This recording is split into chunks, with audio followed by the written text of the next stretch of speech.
Friends ఇదిగోండి మొక్కలు మంచిగా ఇలా పూత మీద ఉన్నాయి అన్న టైంలో మొక్కలకు మనము మంచి హెల్తీగా ఉండేటువంటి లిక్విడ్ ఫర్టిలైజర్స్ అయితే ఇస్తూ ఉండాలి. అలా ఇస్తూ ఉంటే కాయలు ఏంటంటే మంచిగా పెరిగి వాటి యొక్క సైజు పెరుగుతుంది. లోపల వచ్చేటువంటి పల్ప్ ఉంటుంది చూడండి, ఆ యొక్క పల్ప్ కూడా మంచిగా అవుతుంది. మొక్క ఎప్పుడైనా మంచిగా తడిసేలాగా స్ప్రే చేసుకోవాలి.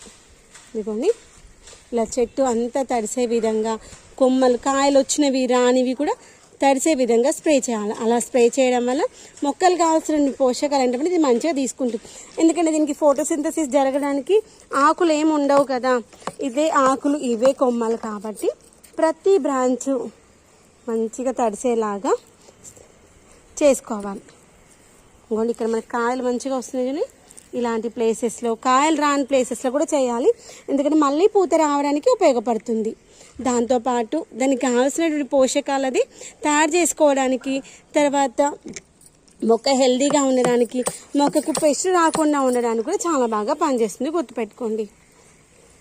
దాంతోపాటు మిగిలిన అన్ని మొక్కలకి ఇచ్చుకుందాము. ఇప్పుడు పచ్చిమిర్చి మొక్క ఉంది. ఈ యొక్క పచ్చిమిర్చి మొక్క ఆల్రెడీ ఒక కాపు అయిపోయింది. ఇప్పుడు ఇంకొక కాపుకు రెడీగా ఉంది. పిందెలు చూడండి, బుజ్జి బుజ్జిగా పిందెలు ఉన్నాయి. ఇదిగోండి ఈ చెట్టు చూపిస్తానని బుజ్జి బుజ్జిగా పిందెలు ఉన్నాయి కదా. ఈ స్టేజ్లో మొక్కకి మనము మంచిగా లిక్విడ్ ఫర్టిలైజర్స్ ఇస్తూ ఉన్నాం అనుకోండి, వాటిని ఉపయోగించుకొని మొక్క అంటే చాలా చాలా హెల్తీగాను పెరుగుతుంది.